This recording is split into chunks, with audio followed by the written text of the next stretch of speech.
सनकादियों ने उत्तर दिया, बोले महाराज आपने क्या क्या किया? बोले वेद वेदांत घोषित। बोले एक काम करो, भागवत जी सुनाओ।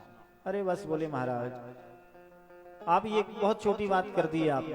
भागवत, मैंने तो वेद वेदांत घोषित मतलब जो वेद वेदांत का ही सार तो श्रीमद् भागवत में है, तो मैंने तो वेद वेदांत को सुना दिया, चारों वेदों को सुना दिया, पुराणों को सुना दिया, और आप भागवत की बात कर रहे हो। तो बोले सनकादि उत्तर देते हैं, बोले महात्मा जी आपने वेद वेदांत सुना दिया, लेकिन आपने जैसा सुनाना चाहिए वैसा नहीं सुनाया। वेद वेदांत घोषिष्ठ गीता पाठिर मोहर मोहर। अब नारद जी कह रहे हैं इसी का सार तो भागवत में है, इसी का सार तो पुराणों में है, तो मैंने तो सुना दिया। तो सनकादि कहते, बोले महाराज यही तो एक अंतर है महात्माओं में। बोले क्या अंतर है महाराज? तो अंतर बताते हैं। बोले आपने वेद सुनाए, वेदांत सुनाए, लेकिन उसका सार भागवत है। तो भागवत को श्रवण कराने के लिए उसका एक उदाहरण देते हैं सनकादि। क्या क्या कहते हैं? बोले नारद जी जैसे कोई बहुत बड़ा पेड़ लगा हुआ है आम का। अब आम का पेड़ लगा हुआ है, उसमें आम भी लगे हुए हैं। अब आम लगे लगे सारे आम लोगों ने खा लिया, समाप्त हो गए। अब कुछ लोग आए, बोले भैया ये आम के पेड़ हमारे गांव का बहुत सुंदर पेड़ है, बड़ा स्वादिष्ट मीठा फल है, बोले चलो खा के आते हैं। अब देखे तो फल समाप्त। अब कोई कहेगा भैया फल तो समाप्त हो गया, पेड़ ही चबा लो, पेड़ ही चबा लो ना, क्योंकि इसी पेड़ से तो वो फल होते ना। तो पेड़ को ही चबाना शुरू कर दो, कोई चबाएगा, और कदाचित चबा भी लिया तो स्वाद आएगा कि जो आम में आता है, पूरी बत्ती सी झड़ जाएगी, लेकिन स्वाद नहीं आएगा। तो ऐसे ही नारद जी को कह रहे हैं सनकादि। क्या कहते हैं? कहते हैं जैसे पेड़ से, पेड़ का जो फल है वो मिष्ठान मीठा है, पेड़ मीठा नहीं, ऐसे ही वेद वेदांत का सार भागवत जी है। तो जो काम फल कर सकता है, जो स्वाद फल दे सकता है, वो स्वाद पेड़ नहीं दे सकता, जबकि उसी पेड़ से फल लगा है, उसी पेड़, मूल पेड़ है, लेकिन जो फल है वो मीठा है, पेड़ मीठा नहीं है। दूसरा उदाहरण देते हैं, बोले नारद जी जैसे गन्ने के रस से ही मिठाई बनी है, गन्ने के रस से ही शक्कर बनी है, मिठाई बनी है। तो कोई कहे कि गन्ने के रस से शक्कर बनी और शक्कर से मिठाई बनी, तो बोले डायरेक्ट गन्ने के रस से मिठाई बना लो तो बनेगी? कदाचित नहीं बनेगी। तो बनी भी गई तो वो स्वाद नहीं आएगा, और एक दो दिन में, एक ही दिन में स्वाद खत्म हो जाएगा, कदाचित बन गई तो जो काम शक्कर कर सकती है वो गन्ने का रस नहीं कर सकता। तीसरा उदाहरण देते हैं, बोले भैया जैसे दूध से ही घी बना है, दूध से ही घी बना है, तो घी की पुड़ी सिक रही हो भंडारे में, घी की पुड़ी सिक रही हो, और घी की पुड़ी सिकते सिकते घी खत्म हो जाए, तो भंडारी ने घी मंगाया, तो आपने दे दिया उन्हें 10-20 लीटर दूध ले जाकर। तो भैया बोले ये दूध ही से बना लो ना पुड़ी, दूध ही से तो घी बना है, तो दूध ही से बना लो।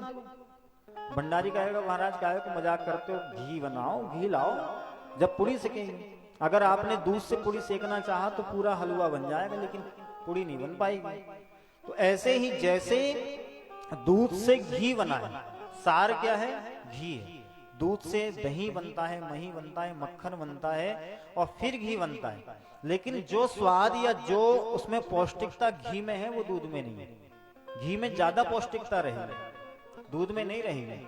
तो उदाहरण देते हुए नारद जी महाराज को सनकादि कहते हैं जो घी में पौष्टिकता है, जो घी में प्रभाव है, वो आपके दूध में नहीं। ऐसे ही बोले नारद जी जो प्रभाव वेद वेदांत में है उसका सार श्रीमद् भागवत है। जैसे सार इसका कहा गया है भागवत वेद वेदांत। वेदो उपनिषद सारजाता भागवती कथा, वेद उपनिषद को छान करके भागवत जी को बनाया गया है। ये जो भागवत है सारे ग्रंथों का सार है, सारे पुराणों का सार है, वेद वेदांत का सार इसमें छिपा हुआ। एक एक श्लोकों को बड़े गूढ़ता से बनाया गया है, इसलिए इसमें सारा सार छिपा हुआ है। तो यहाँ पर नारद जी महाराज को सार बताते हैं, कहते हैं कि जैसे आपने वेद वेदांत सुनाए लेकिन सार नहीं सुनाया, आप सार सुनाओ। तो बोले महाराज ये तो सत्य बात है कि संसार में कोई कितना भी बड़ा ज्ञानी हो जाए, कितना भी पढ़ा लिखा हो जाए, जब तक संतों का सानिध्य और जब तक गुरु का सानिध्य प्राप्त नहीं होता तो उससे भगवान की प्राप्ति नहीं होती है। तो बोले महाराज मैंने भी वेद वेदांत पढ़ा है, सारे शास्त्रों को पढ़ा है, बहुत सारे ग्रंथों को पढ़ा है, लेकिन आप जैसे सदगुरु प्राप्त नहीं हुए थे।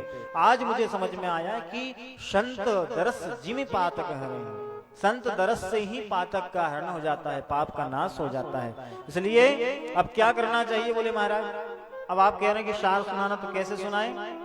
तो बोले अब बद्री का आश्रम से अगर ऊपर जाते हैं तो लोगों को कथा श्रवण करने के लिए बहुत दूर जाना पड़ेगा भाई, दिल्ली आदि से होकर के हरिद्वार, और हरिद्वार से फिर बद्री का आश्रम, और बद्री का आश्रम से अगर और ऊपर कर रहे हैं तो बहुत चढ़ाई है, बद्री का आश्रम बहुत चढ़ाई पर है।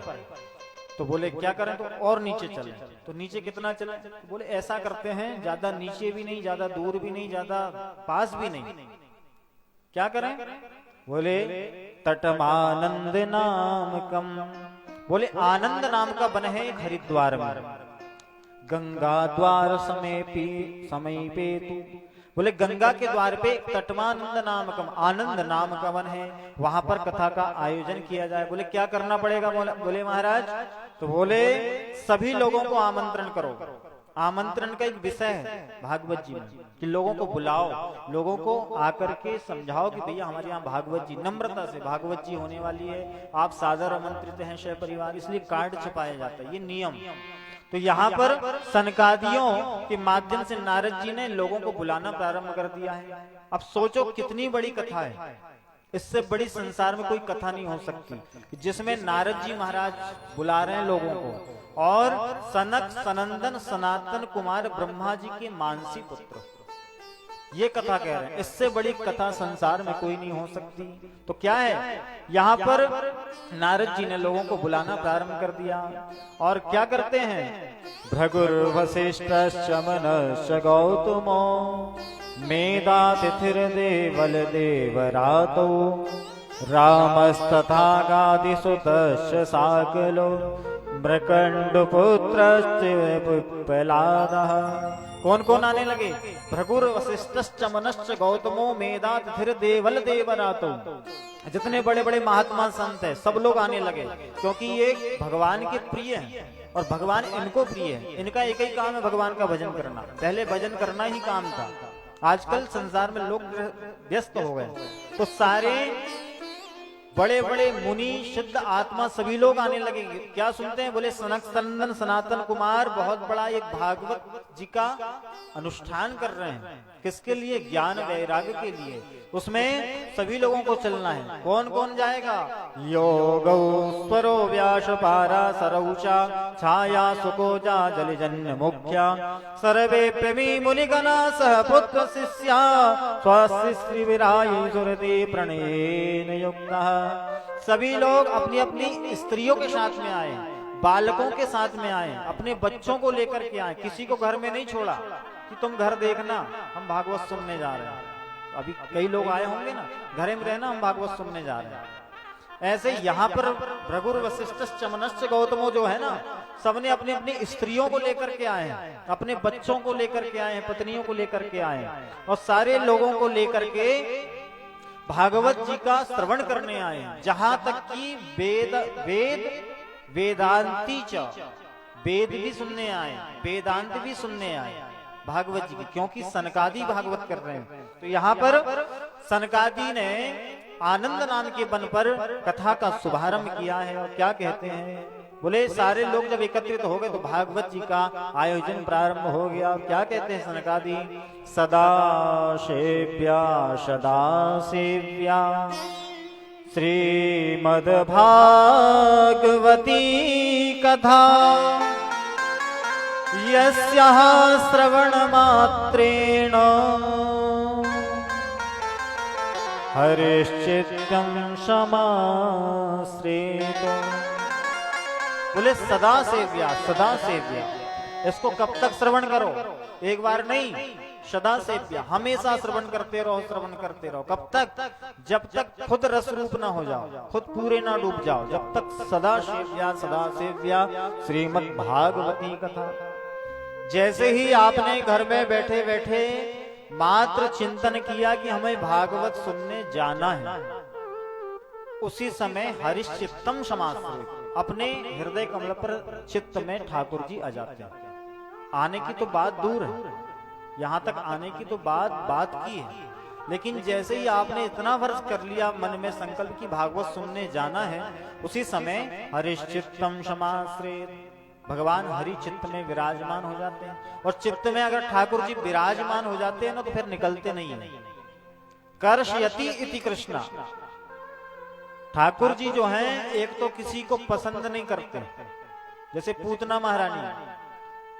महारानी ने जब ठाकुर जी को दूध पिलाना शुरू किया, तो जब दूध पिला के जहर पिला दिया, जहर पिलाने के बाद दूध पिला दिया, दूध पिलाने के बाद में कहा आप छोड़ दे, लेकिन ठाकुर जी ने छोड़ा नहीं। ठाकुर जी क्या कहते हैं, बोले मौसी जी एक तो मैं किसी को पकड़ता नहीं हूं, और पकड़ लिया तो फिर कभी छोड़ता नहीं। ऐसे ही ठाकुर जी हैं। ठाकुर जी एक बार अपने चित्त में विराजमान अगर हो जाए ना, तो फिर चित्त से निकलते नहीं है। तो इस चित्त को संभाल के रखो। तो सदा सेव्या श्रीमद् भागवती कथा। जैसे ही आपने संकल्प प्रविष्ट अपने मन में किया कि भागवत सुनने जाना, उसी समय ठाकुर जी विराजमान हो जाते हैं। और जैसे ही ठाकुर जी विराजमान होते हैं तो फिर निकलते नहीं है, और ठाकुर जी नहीं निकलते हैं तो फिर हमारा जीवन का उद्धार हो जाता है। नहीं तो हम बस यही खाने पीने लड़ने झगड़ने में समय व्यतीत कर देते हैं। तो ठाकुर जी चित्त में विराजमान हो गए, समस्त ऋषि मुनियों के और भागवत की कथा को श्रवण करने लगे। बड़ा ही आनंद चल रहा है। वेद वेदांति भी आए, सपत्नी अपनी अपनी पत्नियों को लेकर के आए, और जैसे अभी जितनी भी महिलाएं माताएं बैठी अपने अपने पति को छोड़ के आए, काम धंधा करने जाओ, हम भागवत सुनने जा रहे हैं, हम सुन लेंगे तुमको फल मिल जाएगा। ऐसा नहीं, आप अपने अपने पति को बोलना घर जाकर के तुम भी चलो भागवत सुनो। काम धंधा जरी छोड़ दो 7 दिन के लिए, 7 ही दिन है हमारे पास, शनिवार से लेकर के रविवार तक। शनिवार, रविवार, सोमवार, मंगलवार, बुधवार, गुरुवार, शुक्रवार, फिर शनिवार, 7 ही दिन है। 7 दिन के अंदर में सब मरने वाले हैं। तो अपने अपने पतियों को जाकर के और अपनी अपनी पत्नियों को, जिनने पत्नियों को नहीं लाए वो पत्नियों को बोलो, और जिनने अपने पति को नहीं लाए वो पति को जाकर के बोलो कि 7 ही दिन है, इसके बाद में सब जाने वाले, कोरोना आने वाला है, कोई भरोसा नहीं, अब भी लॉकडाउन लग जाएगा। अब भी कल कथा का फोन आया था, बोले महाराज जी क्या करें, मन कर दो कैंसिल, उसमें क्या है भाई, कोरोना आने वाला है तो कैंसिल करो। और आपको कोरोना, भगवान में विश्वास है कि कोरोना में वो आप जानो, अगर भगवान में विश्वास है तो करेंगे कथा, कोरोना में विश्वास है तो मत करो कथा। तो कोरोना कभी भी आ सकता है। कोरोना क्या है मालूम, वर्तमान का राक्षस। पहले के जमाने में जब ऋषि मुनि यज्ञ करते थे ना, तो रावण या कंस या बहुत दुष्ट दुराचारी राक्षस लोग आते थे ना, तो लोग भागते थे, भागो भागो भागो, राक्षस आया राक्षस आया, सब छोड़ छाड़ के भाग जाते थे। तो आज भी ऐसे ही हो रहा, भागो कोरोना, कोरोना आया, कैंसिल, सब कार्यक्रम कैंसिल, घर में बैठ जाओ, बंद हो गया, कोरोना आया। ये राक्षस ही है, उसको राक्षस को दूर करना है, भगाना है, तो जल्दी जल्दी कथा सुनो और चलो सब बैकुंठ। जबरदस्ती यहाँ पे टाइम पास करने से कोई मतलब नहीं, बैकुंठ की रास्ता बनाओ सीधे सीधे। तो यहाँ पर सनकादि महाराज कह रहे हैं, जिसने इस भागवत की कथा को श्रवण नहीं किया वो कौन है। आजन्म मात्रमपि एन सठेन किंचित चित्तम विधाय सुख शास्त्र न कथा न पीता चंडाल वच्च खरवत पदतेन नीतम मिथ्यासु जन्म जननी जन दुख भाजा। बोले जिन लोगों ने इस कथा को आजन्म मात्र मपि एन, जिनने इस कथा को मनुष्य जीवन में आकर के इस कथा को श्रवण नहीं किया, वहां किसके समान, गधे के समान। ऐसा हम नहीं कह रहे, भागवत जी कह रहे, सनक सनंदन सनातन कह रहे हैं। क्या कह रहे हैं, चित्तम विधाय ही शास्त्र। अपने चित्त में जिसने भगवान की कथा को नहीं बिठाया वो क्या है, चंडाल के समान, गधे के समान है। और मान लो गाली दे रहे हैं ये, संस्कृत में बड़े प्यार से, बड़े प्रेम से गाली दे रहे हैं। कोई डायरेक्ट गधा कह दे तो आदमी लड़ लेगा, लेकिन ये प्यार से कह रहे हैं। बोले आ जन्म मात्रमपि येन सठेन किंचित्, किसी को समझ में भी नहीं आएगा और गधा कह दिया। तो यहाँ पर क्या कह रहे हैं सनकादी? बोले जिनने कथा को श्रवण नहीं किया वो चंडाल के समान है और गधे के समान है। और सबसे बड़ी गाली क्या दे रहे हैं? कहा मिथ्या स्वजन्म जननी जनि दुख भाजा। बोले मात्र वो अपनी माता को गर्भ का कष्ट देने के लिए ही पैदा हुआ है। इतनी बड़ी गाली दे रहे हैं, सोच लो। जिसने भगवान की कथा को श्रवण नहीं किया उसने मात्र अपने माता को गर्भ का कष्ट देने के लिए ही जन्म लिया है और कोई काम का नहीं। इसलिए भैया सदा सेव्या श्रीमद् भागवती कथा, इसको जितना हो सके श्रवण करो, क्योंकि ये भागवत है जो गर्जना कर रही है और गरजते हुए कह रही है कि मुझे श्रवण करो, मुझे श्रवण करो। हर गांव में, हर देहात में, हर शहर में भागवत चल रही है। तो तेनेयम बांगमयी मूर्ति प्रत्यक्षा वर्तते हरे। ये कोई पुराण नहीं है, ये कोई कागज का टुकड़ा नहीं है, ये कोई पुस्तक नहीं है, ये साक्षात तेनेयम बांगमयी मूर्ति प्रत्यक्षा वर्तते हरे। ये साक्षात ठाकुर जी का स्वरूप है। जब ठाकुर जी यहां से जाने लगे ना, तो ठाकुर जी ने उद्धव से कहा, उद्धव मैं संसार से जा रहा हूं, लेकिन मेरा एक स्वरूप, मेरा एक तेज मैं भागवत में छोड़ करके जा रहा हूं। जिसको भी मेरा दर्शन करना है, जिसको भी कृपा की प्राप्ति करना है, तो वो भागवत को श्रवण करें। तो तेनेयम भांगमयी मूर्ति प्रत्यक्षा वर्तते हरे। इसलिए इसको श्रवण करो, जितना हो सके श्रवण करो, मनन करो, निधिध्यासन करो। ये सारी कथा को श्रवण करा रहे हैं सनकादि। बहुत सारे संत महात्मा आ रहे हैं, सारे लोगों ने बड़े सुंदर उसको श्रवण किया। लेकिन श्रवण करते करते क्या होता है, अकस्मात उसी समय भक्ति सुतौ तो तरुणो गृहीत्वा प्रेमे करूपा सहसा विरासीतो श्री कृष्ण गोविंद हरे मुरारे नाथेति नामानि मुहुर्वदन्ते। क्या देखते हैं, अकस्मात सारे ऋषि मुनि संत महात्मा नारद जी भी बैठे हुए हैं। अब सोचो क्या देख रहे हैं, भक्ति महारानी ज्ञान वैराग के साथ में नृत्य करने लगी वहां पर आकर के। अब देखना, वृंदावन में हुई भक्ति महारानी थी, वृंदावन में ज्ञान वैराग भक्ति महारानी पड़े हुए थे, मूर्छा में वैराग ज्ञान। और नारद जी गए कहां, हरिद्वार। हरिद्वार से ऊपर विशाला नाम की नगरी, वहां से सनकादियों को लेकर के आनंद नाम के तट पर कथा कह रहे हैं। अब वृंदावन से हरिद्वार कम से कम 1000 से 15 किलोमीटर दूर है। 1015 किलोमीटर दूर, 1500 किलोमीटर दूर। तो कथा का प्रभाव देखिए, 1500 किलोमीटर तक भी प्रभाव करती है।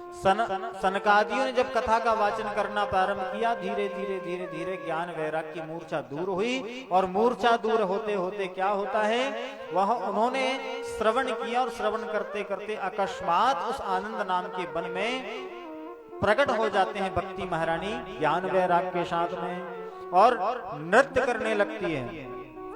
नाथेति नामानि मुहुर्वदन्ति। तो यहाँ पर जब सनकादियों ने भक्ति महारानी को देखा है तो सारे लोग विस्मय में पड़ जाते हैं और सोचने लगते हैं, बताओ इतनी कथा महिमा की, इतने दूर से भी वहां भक्ति महारानी अपने ज्ञान वैराग को पुष्ट करने लगी। तो ये जो भागवत की कथा है, कितना भी दूर से आप मनन करो, चिंतन करो, दूर वालों को भी फायदा दे देगी। जैसे कई लोग आना चाहते हैं भागवत श्रवण करने, कई उत्कंठा रहती है, लेकिन मजबूरी में नहीं आ पाते, कहीं कोई गड़बड़ काम हो जाता है, नहीं आ पाते। और चित्त में केवल टाक होती, अरे भागवत कैसी चल रही होगी, भागवत में भजन गाते होंगे, भागवत में बड़ी सब लोग मिल जाएंगे, भागवत में व्यास जी कैसे होंगे, भागवत में कैसे भजन होते होंगे। अगर वो घर में बैठ कर के भी ऐसा चिंतन कर रहा तो उसको भी पूरा फल प्राप्त हो जाता है। लेकिन चिंतन होना चाहिए ठाकुर जी का, घर वालों का नहीं कि मेरे मायके में भागवत में जान नहीं दे रहा है, ऐसा नहीं। मेरी मम्मी जिस मिलती, दीदी से मिलती, पापा जिस मिलती, वो नहीं, भगवान से मिलती है। ये भगवान से मिलना चाहिए। ये कथा कैसी हुई? कथा में श्रद्धा होना चाहिए जब ठाकुर जी प्राप्त होते हैं। तो यहाँ पर भक्ति सुतौतौ तरुणी ग्रहित्वा प्रेमी रूपा सहसा विराशी, सहसा वहां पर प्रकट हो जाती है भक्ति महारानी और नृत्य करने लगती है। और सारे ऋषि मुनि आदि सब देख करके विस्मय में पड़ जाते हैं और विस्मय में पड़ करके अपने आप को रोक नहीं पाते हैं। वहां भी भक्ति महारानी के साथ में नृत्य करने लगते हैं। श्री कृष्ण गोविंद हरे मुरारे, हे नाथ नारायण वासुदेवा।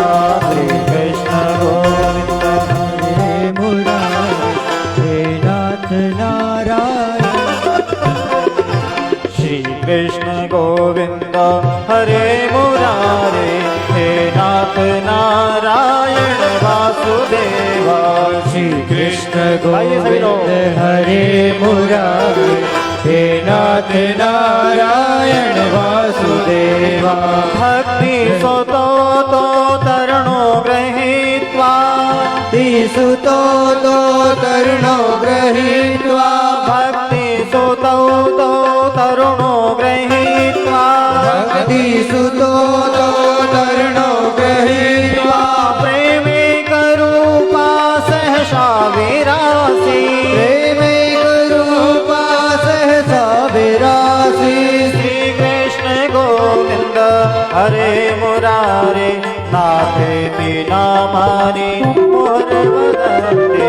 नाथे दीना मानी मोर बदंते, नाथे दीना मानी मोर बदंते, नाथा दीना मोर बदंते।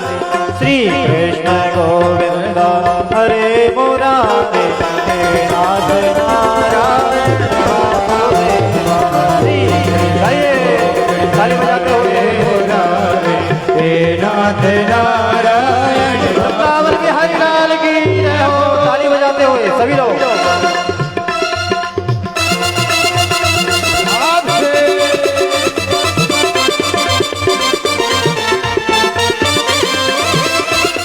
बड़े भाव से ताली से लगती हरि हरि।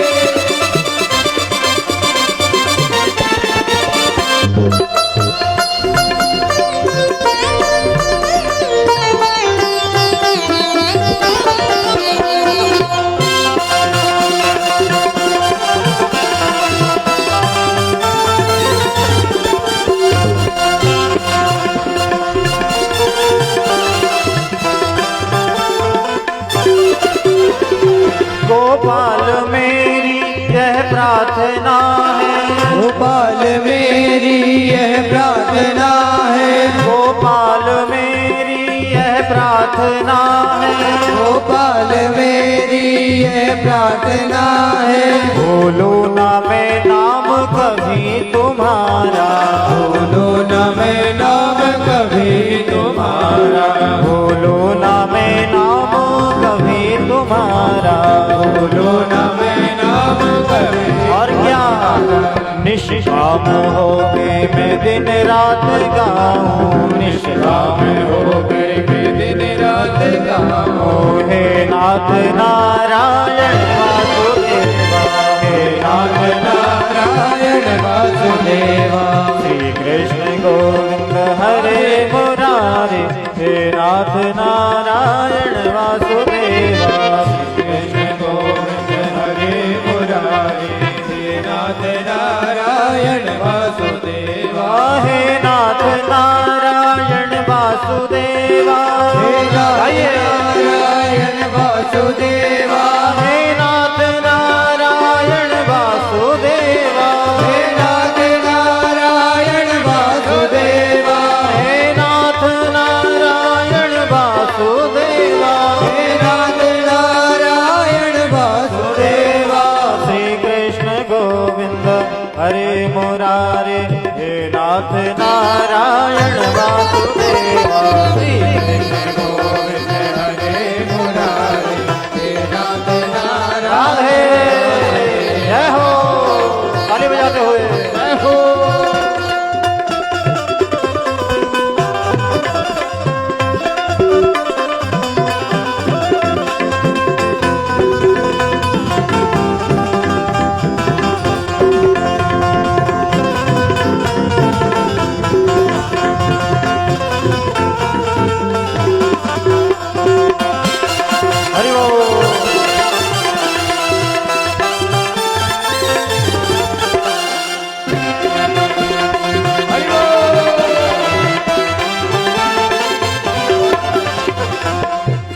क्या प्रार्थना करना है?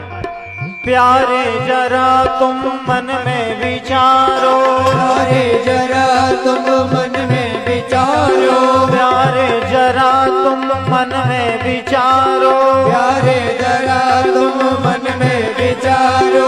क्या साथ लाए क्या ले चलोगे, क्या साथ लाए क्या ले चलोगे, क्या साथ लाए क्या ले चलोगे, क्या साथ लाए क्या ले चलोगे। जाए यही साथ हरदम तुम्हारे, जाए यही साथ हरदम तुम्हारे, जाए यही साथ हरदम तुम्हारे, जाए यही साथ हरदम जा तुम्हारे। हे नाथ नारायण वासुदेवा, हे नाथ नारायण वासुदेव, जय जय कृष्ण गोविंद हरे मुरारे, हे नाथ नारायण वासुदेवा, श्री कृष्ण गोविंद हरे मुरारे, हे नाथ नारायण वासुदेव, देवा, हे नाथ नारायण वासुदेवा, हे नाथ नारायण वासुदेव, हे नाथ नारायण वासुदेवा, हे नाथ नारायण वासुदेव, हे नाथ नारायण वासुदेवा, हे नाथ नारायण वासुदेव। जय जय श्री कृष्ण गोविंद हरे मुरारे, हे नाथ नारायण वासुदेवा, श्री कृष्ण गोविंद हरे मुरारे, हे नाथ नारायण। ताली बजाते हुए वृंदावन में हरिलाल की जय हो।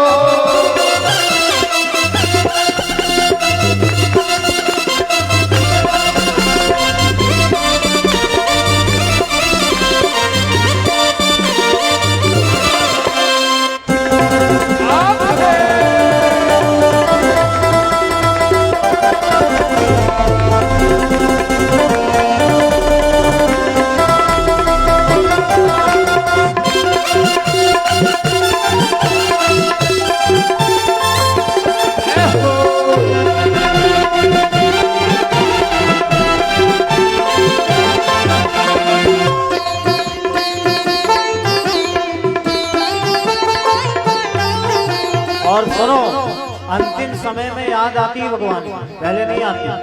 अंतिम समय में बोले भगवान जी शालिग्राम ले आओ, तुलसी पत्ती ले आओ, गंगा जल ले आओ। अंतिम में पहले से आदत बनाओ तुलसी जी को खाने की, और तुलसी जी चबा के मत खाना। तुलसी जी को कभी चबा के नहीं खाना चाहिए, उनका अपमान होता है। तुलसी जी को निगलना चाहिए। या तो आप जैसे गोली खाते हैं, गोली जैसे मुंह में डालो और पानी से निकल, या फिर मुंह में रख के रहो, अपने आप भूल जाती है। चबाना नहीं चाहिए। तो अंतिम समय में याद आती भगवान की, तो धीरे धीरे आदत बनाना शुरू कर दो। कैसी? देहांत काले तुम सामने हो, देहांत काले तुम सामने हो, देहांत काले तुम सामने हो, देहांत काले तुम सामने हो। मुरली बजाते मन को लुभाते, मुरली बजाते मन को लुभाते, मुरली बजाते मन को लुभाते, मुरली बजाते मन को और क्या? लुभाते। यही गीत गाते मैं तननाथ त्यागूं, यही गीत गाते मैं तननाथ त्यागूं, अरे यही गीत गाते मैं तननाथ त्यागूं, गीत गाते मैं क्या? हे नाथ नारायण वासुदेवा, हे नाथ नारायण वासुदेवा, हे नाथ नारायण वासुदेवा, हे नाथ नारायण वासुदेवा। श्री कृष्ण गोविंद हरे मुरारे, हे नाथ नारायण वासुदेवा, श्री कृष्ण गोविंद हरे मुरारे, हे नाथ नारायण वासुदेवा। 2 मिनट के लिए सभी लोग ताली बजाते हुए भगवान जी को याद करें। हे नाथ नारायण वासुदेवा, हे नाथ नारायण प्रेम से वासुदेवा। आंख बंद करके ठाकुर जी को याद करो। मेरे सास बैठी है, मेरे ससुर बैठे हैं, मुझे कोई देख तो नहीं रहा है, बाजू वाली कछु बोलेगी तो नहीं। ये सब चीज छोड़ दो। और ठाकुर जी को तन में होकर के पुकारो, जब ठाकुर जी हृदय में आते हैं मालूम। और जब एक छटा अगर ठाकुर जी की मिल गई ना तो फिर समझ में आएगी कि छटा क्या होती है। अभी थोड़ी बहुत छटा हमारे को मिल गई, जब तो हम ऊपर बैठे तुम नीचे बैठे हो, क्यों जी भाई? अगर छटा नहीं होती तो हमारे जैसे कितने आपके क्षेत्र में, उनको भी, उनसे भी करा सकते थे, किसी आपके परिवार में भी किसी को बिठा सकते थे, लेकिन हमको क्यों बिठाया गया? क्योंकि थोड़ी सी छटा मिल गई हमको, इसलिए आप लोग नीचे बैठे हो, हम ऊपर बैठे। तो तन में होकर के पुकारो 2 मिनट के लिए। हे नाथ नारायण वासुदेव, हे नाथ नारायण वासुदेव, हे नाथ नारायण वासुदेव, हे नाथ नारायण वासुदेव, हे नाथ नारायण वासुदेव, हे नाथ नारायण वासुदेव, हे नाथ नारायण वासुदेव, हे नाथ नारायण वासुदेव, हे नाथ नारायण वासुदेव, हे नाथ नारायण वासुदेव। जय जय श्री कृष्ण गोविंद हरे मुरारे, हे नाथ नारायण वासुदेव, कृष्ण गोविंद हरे मुरारे, हे नाथ नारायण वासुदेव। श्री कृष्ण गोविंद हरे मुरारे, कृष्ण गोविंद हरे मुरारे, हे नाथ नारायण वासुदेव, हे नाथ नारायण वासुदेव, हे नाथ नारायण वासुदेव, हे नाथ नारायण वासुदेव। श्री कृष्ण गोविंद हरे मुरारे, हे नाथ नारायण वासुदेव, गोविंद हरे मुरारे, हे नाथ नारायण वासुदेव, हे नाथ नारायण वासुदेव, हे नाथ नारायण वासुदेव, हे नाथ नारायण वासुदेव, हे नाथ नारायण वासुदेव, हे नाथ नारायण वासुदेव, हे नाथ नारायण वासुदेव, हे नाथ नारायण वासुदेव।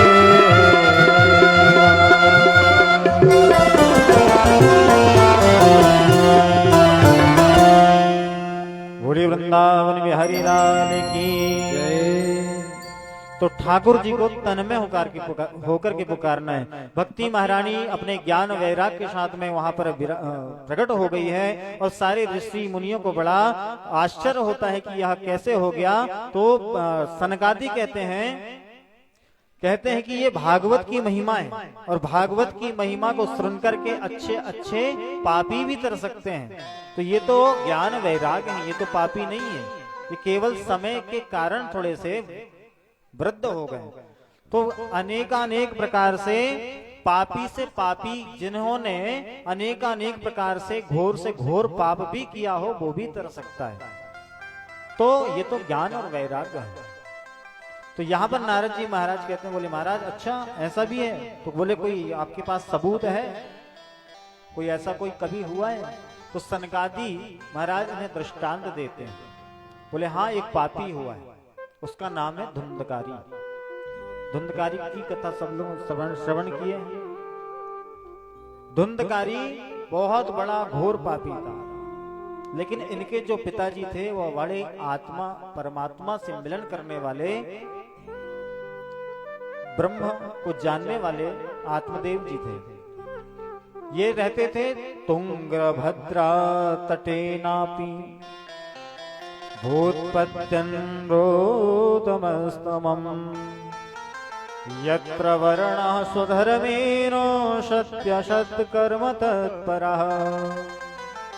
बोले तुंगभद्रा तटी की नदी के तट पर आत्मदेव नाम के एक ब्राह्मण थे जो ब्रह्म को जानने वाले थे, परमात्मा को जानने वाले थे, समस्त वेद वेदांतों का शास्त्रों का ज्ञान रखने वाले थे। ये बड़े ही पुण्यात्मा थे, लेकिन इनके यहाँ एक कष्ट था कि इनकी संतान नहीं थी। और जहां तक कि इतना कष्ट था कि इनके यहाँ जितने भी गाय बछड़े रहते थे और जितने भी जानवर रहते थे उनको भी पुत्र नहीं रहता था। और इतना कष्ट कि इनके घर में अगर तुलसी जी लगाई जाती थी तो तुलसी का पौधा भी सूख जाता था, इतना कष्ट। अगर अपने घर में तुलसी का पौधा सूख रहा है ना बार बार, तो समझ लो कहीं ना कहीं किसी प्रकार का कोई हमारे घर में व्यवस्था गड़बड़ है, या कोई पितृ दोष है, या कहीं ना कहीं दोष है। उसके लिए ऐसा नहीं कि बहुत बड़ा यज्ञ करो, पंडित जी को बुलाओ, वो वाली बात नहीं। अपने घर में खुद ही हवन करो, खुद ही ठाकुर जी को स्नान कराओ, खुद ही तुलसी जी के सामने ठाकुर जी को बुलाओ, गाय को बुलाओ। ये घर के नियम हम कर सकते हैं। तो तुलसी जी, आत्मदेव जी के यहाँ तुलसी जी भी सूख जाती थी, गाय को बछड़ा नहीं होता था। आत्मदेव जी बड़े ही अपने आप को कोसते हैं कि बताओ संसार में मैंने इतना भजन करता हूँ, इतना मैं वेद वेदांत पढ़ता हूँ, लेकिन मेरे ही कष्ट मैं कितने लोगों के यहाँ अनुष्ठान करता हूँ। अगर किसी ब्राह्मण के घर में ही पुत्र पुत्री ना हो और वो अनुष्ठान किसी के घर में जाके कराए, तो उसको आदमी बोल देगा, बोले महाराज जी तुम्हारे यहाँ तो तुम कर लो कुछ, उसके बाद में तुम दूसरे के यहाँ अनुष्ठान करना। तो यहाँ आत्मदेव जी बड़े ही चिंतित थे कि मेरे यहाँ कोई संतान नहीं है। आत्मदेव जी रुदन करते करते नदी के तट पर जाकर के बैठ गए, जंगल में भ्रमण करते करते रुदन कर रहे थे। उसी समय एक महात्मा जी आए। महात्मा जी आए, उन्होंने रुदन करते हुए देखा, तो महात्मा जी ने सोचा कि भैया ये भगवान की भक्ति के लिए रुदन करता होगा, भगवान कैसे मिलेंगे। महात्मा जी पास में आए, बोले क्या चाहते हो। बोले महाराज साधु दर्शन मात्रे कोटि तीर्थ फलम लवेद, आपका मुझे दर्शन हुआ, अब मेरा समस्त कष्ट दूर हो जाएगा। बोले क्या कष्ट है, आपको कौन सी भक्ति करना है या कौन से भगवान को पाना। बोले भगवान को नहीं पाना है, मुझे पुत्र चाहिए। तो यहाँ पर पुत्र चाहिए बोला तो क्या होता है, वहां महात्मा जी ने उन्हें उत्तर दिया। उत्तर देते हैं, बोले महाराज कहाँ तुम ये पुत्र पुत्रियों के चक्कर में पड़े हो। दाने न पाने न तु कंकने न सौत्रम सुतेनैव न तु कुंडलेन। बोले हाथ की सार्थकता कंगन पहनने मात्र से नहीं है, सोने के बहुत अच्छे अच्छे आभूषण पहन लिए और कंगन, तो हाथ की आभूषण बढ़ गए। और सौत्रम सुतेना नैव न तु कुंडलेन, कानों की सार्थकता कुंडल पहनने मात्र से नहीं है। विभाति काया करुणा प्राणा, काया की सुंदरता अच्छे अच्छे कपड़ा आभूषण पहनने से नहीं है। और परोपकाराय नतु चंदनेन, अपने शरीर में अच्छा अच्छा सुगंधित द्रव्य लगाने से, चंदन लगाने मात्र से शरीर की सार्थकता नहीं है। शरीर की सार्थकता ठाकुर जी की सेवा करने में। दानेन पानीर नतु कंकनेन, अपने हाथों की सार्थकता भगवान ठाकुर जी की भजन में ताली बजाने से हाथों की सार्थकता है, ना कि तुम्हारे घर गृहस्थ के काम करने से। वो भी करो जरूरी है, लेकिन भगवान की ताली बजाने से ही हाथों की सार्थकता है। कुंडन पहनने से कानों की सार्थकता नहीं है। भगवान की कथा श्रवण करने के लिए ही हमें कान मिले हैं, हम उसे कुंडल पहनने में बर्बाद कर देते हैं। ये कान जो मिले हैं ठाकुर जी की कथा श्रवण करने के लिए मिले हैं। और विभाति काया करुणा प्राणा, ये जो हमें काया मिली है ये परोपकार करने के लिए मिली है। अगर आपके पास धन है तो आप निर्धनों की सेवा करो, आपके पास मन है तो मन से लोगों की सेवा करो, कम से कम जाकर के उसका उत्साह तो बढ़ा सकते हैं। जैसे कोई गरीब के यहाँ शादी हो रही तो आप, अगर आपके पास धन नहीं है तो कम से कम सहयोग कर दो जाके, कि बोले भैया हमारे पास धन तो नहीं, लेकिन अगर कोई काम होगा तो हमको बताना। तन से सेवा कर सकते हैं, धन है तो धन से सेवा कर सकते हैं। ऐसी सेवा करके अपने परोपकाराय नतु चंदनेन, शरीर की सार्थकता तभी है जब हम किसी प्रकार का परोपकार करते हैं। भाई एक वृक्ष लगा हुआ है आम का, वो कितना बड़ा परोपकार कर रहा है हमारे लिए। सभी गांव वालों को, सभी लोगों को कितने आम देता है, लेकिन कभी उसके बदले कभी कुछ मांगा है कि भैया हमको आप इतने आम हमारे से हर वर्ष लेते हो, कुछ हमको दो।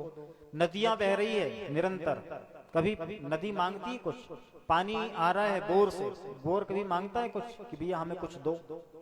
ऐसे ही ये जीवन में हमें ये जो शरीर मिला इससे परोपकार करना चाहिए, जब भी हमारे जीवन की सार्थकता है। महात्मा जी ने आत्मदेव जी को समझाया, बोले इस संसार में, इस संसार सागर में सारे नासवान है, ना पुत्र ना पुत्री, किसी प्रकार से कोई काम आने वाला नहीं है। आत्मदेव जी आप इन पुत्र पुत्रियों के चक्कर को छोड़ो, भगवान का भजन करो।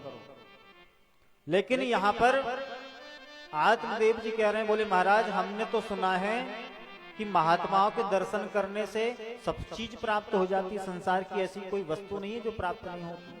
आत्मदेव जी क्या कह रहे हैं कि तात मिले पुनि मात मिले, सुत भ्रात मिले युवती सुखदाई, राज मिले गजबाज मिले, सब साज मिले वन वांछित पाई। लोक मिले परलोक मिले, सुरलोक मिले बैकुंठ को जाई, और सुंदर और मिले सब ही पर, संत समागम दुर्लभ भाई। तो बोले संतों का समागम दुर्लभ होता है और संतों का समागम हो जाता है तो मनोविलसित कामना पूर्ण हो जाती है। तो बोले आप महात्मा जी कैसे हो, हमारी इतनी सी इच्छा पूर्ण नहीं कर सकते? हमने गीता पाठ कितने करे हैं, भागवत के पाठ कितने करे हैं, गीतायाम श्लोक पाठे नो, गोविंद दर्शन गोविंद स्मृति कीर्तनात् साधु दर्शन मात्रेन कोटि तीर्थ फलम लभे। बोले गोविंद का दर्शन मात्र नहीं भी किया है और साधु का दर्शन कर लिया है तो कोटि तीर्थों का फल प्राप्त हो जाता है। तो बोले महाराज आपका हमें दर्शन प्राप्त हुआ है तो अब तो हम आपको छोड़ने वाले नहीं है। कभी कोई घर में साधु संत महात्मा आ जाए ना तो उनके सामने बोलो मत, उनके पैर पकड़ लो, बस पैर पकड़ के बैठ जाओ। लेकिन आजकल होता उल्टा है, जैसे ही महात्मा जी आए और वैसे ही चालू हो जाते हैं आगे, महाराज जी वो मेरा लड़का है ना, ड्यूटी नहीं लग रही जी, 5 साल से इतने एग्जाम दे रहे लेकिन ड्यूटी नहीं लग रही, तो मेरी लड़की की शादी नहीं हो रही, वो मेरा लड़का ऐसा, मेरी लड़की ऐसी, हमारी खेती ऐसी, हमारी खेत में कछु हो ही नहीं रहा। ये सारी बातें हम पंडित जी या महात्मा जी के सामने आते ही चालू कर देते हैं, जबकि होना चाहिए ऐसा कि कोई महात्मा आए ना, उसके कोई भी महात्मा या ब्राह्मण पंडित जी आए तो उसके सामने जाकर के बैठ जाओ। अपने आप आपको कुछ ना कुछ महात्मा जी के माध्यम से, ब्राह्मण देवता के माध्यम से आशीर्वाद स्वरूप कुछ ना कुछ अच्छे शब्द या अच्छी कोई प्रसादी प्राप्त हो जाएगी। तो यहाँ पर महात्मा जी ने कई प्रकार से महात्मा जी के पैर पकड़ लिए, बोले महाराज अब तो आपको हमें पुत्र देना ही पड़ेगा, नहीं तो हम आपके सामने ये शरीर को यहीं त्याग देंगे। महात्मा जी के पैर पकड़ लिए आत्मदेव जी ने। अब आत्मदेव जी ने जब पैर पकड़ लिए तो महात्मा क्या है, संत हृदय नवनीत समाना, नवनीत मक्खन की तरह होता है संतों का हृदय। हृदय पिघल गया महात्मा जी का, और जैसे हृदय पिघलता है तो बोले ठीक है हम अभी देखते हैं आपके और पूर्व जन्मों में, अगले जन्मों में क्या व्यवस्था है। जैसे ही महात्मा जी ने हाथ में जल लिया और जल लेकर के अगले जन्म 7 जन्मों का चिंतन किया तो क्या कहते हैं, बोले आत्मदेव जी आप तो इस जन्म की बात कर रहे हो, आपके 7 जन्मों तक पुत्र नहीं है। अब तो देखो आत्मदेव जी एक जन्म के लिए पुत्र के लिए रो रहे हैं, लेकिन महात्मा जी ने 7 जन्म का और बता दिया। बोले महाराज अभी तो हम एक ही जन्म के लिए रो रहे थे, अब आपने तो अगला 7 जन्म तक रुलाने की व्यवस्था बता दिया हमको। बोले अब तो हम मर जाएंगे, अब तो आपको आशीर्वाद देना ही पड़ेगा। तो यहाँ पर महात्मा जी ने उसे बहुत समझाया आत्मदेव जी को, लेकिन आत्मदेव जी नहीं माने। तो महात्मा जी ने एक प्रसादी दिया और प्रसादी कहा कि अपनी पत्नी को खिला देना, स्नान करवा करके और संध्या वंदन करवा करके, भगवान का चिंतन करवा करके अपनी पत्नी को तुम ये फल खिला देना, निश्चित रूप से तुम्हारे यहाँ पुत्र होगा और बड़ा ही विद्वान पुत्र होगा।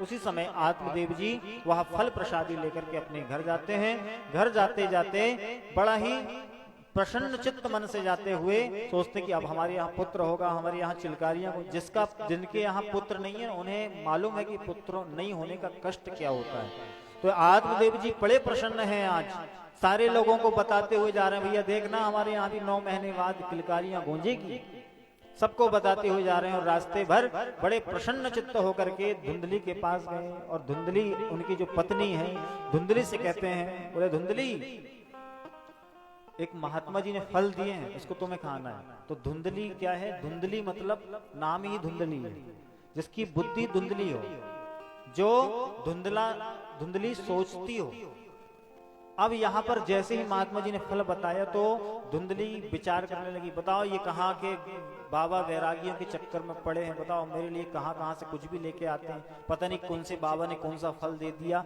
और जी मुझे खिलाने आ गए, पता नहीं और कुछ होगा। और मैंने तो सुनी हूँ कि सुखदेव जी महाराज 16 वर्ष तक माता के गर्भ में रह गए थे, अगर मेरा गर्भ ठहर गया और 16 वर्ष रह गए तो मैं तो मर जाऊंगा।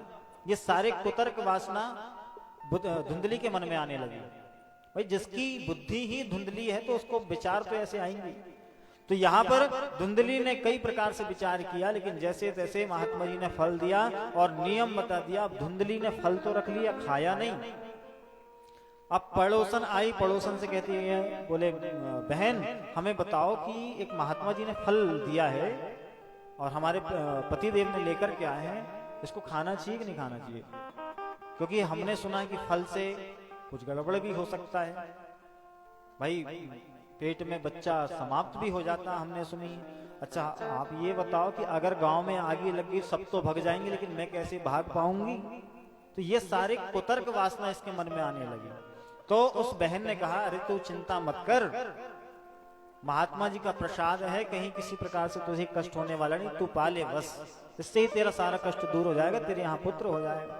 लेकिन ये तो कुतर्क वासना वाली, इसने नहीं मानी, अपनी बहन को बुलाई और बहन से कहा कि बता तू अब क्या करूं। तो बहन धुंधली की बहन धुंधली की तरह सोचने वाली थी, तो उसने भी कहा, सुनो बहन, मेरे यहाँ 9 पुत्र हो गए हैं, 10वां होने वाला है, तो ऐसा करना, ये फल जो है ना तुम गाय को खिला दो, उसकी भी परीक्षा हो जाएगी कि सही है कि गलत है, और अपना पुत्र जब होगा तो मैं तुझे रातों रात ला करके दे दूंगी और तू मेरे पति को कुछ धन दे देना।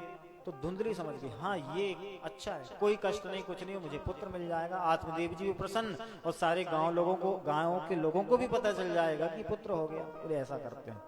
अब कालांतर में ये फल खिला दिया गया गाय को, और धुंधली ने जब समय आया तो 9 महीने के बाद में अपनी बहन को बताया कि अब तू पुत्र लेकर के आ जा।